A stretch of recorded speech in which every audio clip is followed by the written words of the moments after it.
இந்த வீடியோல நம்ம 2 விஷயங்கள் பத்தி பேச போறோம். 1 திமுக கட்சிக்குள்ள நடந்திருக்கக்கூடிய மாற்றங்கள். 2வது திமுகல இருந்து 5 எம்எல்ஏக்கள் தாவேகா போறதுக்கு ரெடியா இருக்கிறாங்க அப்படின்ற 2 விஷயங்கள் பத்தி பேச போறோம். முதலாவது திமுகல.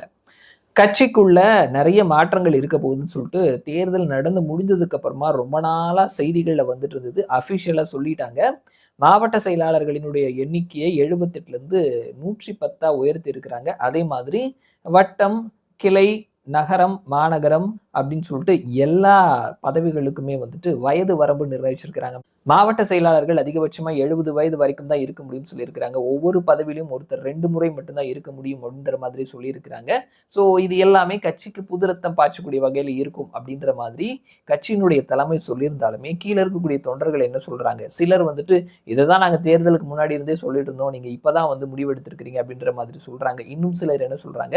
மேல் மட்டத்துல இருக்கக்கூடிய பொதுச் செயலாளர், துணை பொதுச் செயலாளர், தலைவர், இளைஞரணி தலைவர் இவங்களுக்கெல்லாம் வந்துட்டு ஏஜ் லிமிட்டோ எவ்வளோ முறை இருப்பாங்க அப்படின்ற மாதிரியோ சொல்லவே இல்லையே அப்படின்ற மாதிரியான அதிருப்தியும் ஏற்படுத்தி குடுத்திருக்கிறாங்க. ஸோ இந்த மாதிரியான மாற்றங்களை குடுத்திருக்கிறாங்க. அண்ட் இதோட தொடர்புடையது தான் வந்துட்டு அடுத்த செய்தியும் கூட. தாவேகாவுக்கு ஏற்கனவே அதிமுகல இருந்து கிட்டத்தட்ட 6 பேர் எம்எல்ஏ பதவிய ரிசைன் பண்ணிட்டு போயிருக்கிறாங்க. இன்னும் பலர் வந்துட்டு அதிமுகலயே 2ஆ உடைச்சு அதிமுக எதிர்ப்பு அணி அப்படின்ற மாதிரியும் சட்டமன்றத்துக்கு உள்ளேயும் வெளியிலயும் செயல்பட்டுட்டு இருக்கிறாங்க. சி.வி. சண்முகம், எஸ்.பி. வேலுமணி, நத்தம் விஸ்வநாதன் இவர்கள் எல்லாருமே அதிமுக எதிர்ப்பு அணியா தான் செயல்பட்டுட்டு இருக்கிறாங்க. ஸோ அவர்களும் கூட வந்து தாவேகாவுக்கு ஆதரவு தெரிவிச்சுட்டு தான் இருக்கிறாங்க. இந்த நிலைமையில திமுகவினுடைய கட்சிக்கு உள்ள நிர்வாகிகளினுடைய வயது வரம்பு, அவர்கள் எத்தனை முறை இருக்கலாம், இந்த மாதிரியான அறிவிப்பு அப்படின்றது பலருக்கு அதிருப்தியை ஏற்படுத்தி குடுத்திருக்குது. நிர்வாகிகளுக்கு, குறிப்பா மாவட்ட செயலாளர்கள் பலர் 70 வயதை கடந்தவர்களா இருக்கிறாங்க. ஸோ அவர்களுக்கு வந்துட்டு கட்சியினுடைய மேல் மட்டத்துல துணை பொதுச் செயலாளர் பதவிய வந்து இன்னும் அதிகப்படுத்தலாம் அப்படின்ற மாதிரி யோசிச்சு வச்சிருக்கிறாங்க. அதே மாதிரி அ தலைமையில இருக்கிற மாதிரியான சில பதவிகளை மாவட்ட செயலாளர்கள் 70 வயதுக்கு மேல இருக்கிறவங்களுக்கு கொடுக்கலாம் அப்படின்ற மாதிரியும் தலைமை முடிவு செஞ்சு வச்சிருக்கிறாங்க. ஆனாலுமே அதுல சிலர் அதிருப்தியில தான் இருக்கிறாங்க. ஸோ இப்படிப்பட்ட ஒரு சூழல்ல ஏற்கனவே அதிமுகல இருந்து 6 பேர் தாவேகாவுக்கு தாவி இருந்தாங்க.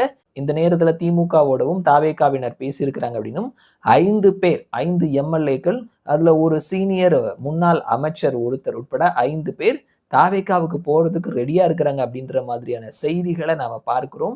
ஸோ இந்த நகர்வுகள் அப்படின்றது தற்பொழுது ஏற்கனவே அதிமுகல இருந்து எம்எல்ஏ பதவிகளை ரிசைன் பண்ணது. ஸோ இது வந்து வழக்கா தொடர்ந்து நடந்துட்டு இருக்குது நீதிமன்றத்துல. அதனால இடைத்தேர்தலுக்கு கூட இந்த வழக்கு முடியிற வரைக்கும் தடை விதிச்சிருக்கிறாங்க.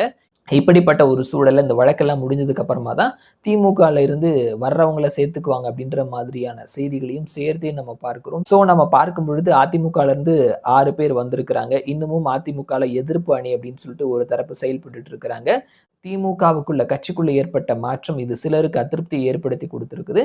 ஸோ அந்த அதிருப்தியாளர்களும் தாவேகா பக்கம் சாய்வதற்கு, நகர்வதற்கு தலையசைத்திருக்கிறாங்க அப்படின்ற மாதிரி சொல்றாங்க. 5 எம்எல்ஏக்கள் ரெடியா இருக்கிறாங்க அப்படின்ற செய்திகள பார்க்கிறோம். ஆனா, அந்த நகர்வு அப்படின்றது உடனடியா இருக்காது அப்படின்றதையும் சேர்த்தே நம்ம பார்க்கிறோம். ஸோ ஒருவேளை இந்த மாதிரியான விஷயங்கள் நடந்தது அப்படின்னா, தாவேகா தனிப்பெரும் மெஜாரிட்டியோட அவர்கள் ஆட்சியை தொடர்வார்கள் அப்படின்ற மாதிரி தான் பார்க்கிறோம். ஸோ அதற்கான ஒரு நகர்வை தான் அவர்களும் நகர்த்திட்டு இருக்கிறாங்க. ஸோ பார்க்கலாம் என்ன நடக்குது அப்படின்னு சொல்லிட்டு. அண்ட் இன்னொன்னு திமுக கட்சிக்குள்ள இந்த மாதிரியான மாற்றங்கள் ஏற்படுத்தி இருக்கிறாங்க இல்லையா? ஸோ இது உள்ளபடியே ஒரு வளர்ச்சியை கொடுக்குமா அந்த கட்சிக்கு அப்படின்னு கேட்டோம்னா, பெரிய கொஸ்டின் மார்க் தான். ஏன்னா, கீழ ஒவ்வொரு மாவட்டம், வட்டம் இவங்க எல்லாத்துக்குமே வாரிசுகளை வந்து நீங்க நியமிச்சுக்கிறதுக்கும், ஒவ்வொரு மாவட்டத்திலயும் ஒருத்தரே தொடர்ந்து இருக்கிறதுக்கும் தலைமை தலையசைத்த காரணம் என்ன அப்படின்னா, தலைமையிலயும் அதே மாதிரியான விஷயங்கள் இருக்குது அப்படின்றதுனால தான்.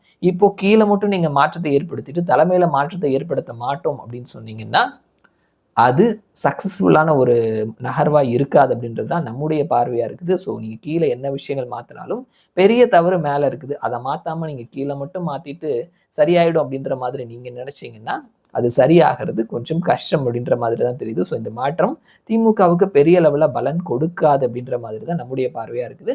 பார்க்கலாம் என்ன நடக்குது அப்படின்னு சொல்லிட்டு. மறுபடியும் நான் உங்கள இன்னொரு வீடியோல சந்திக்கிறேன். அதுவரைக்கும் நன்றி.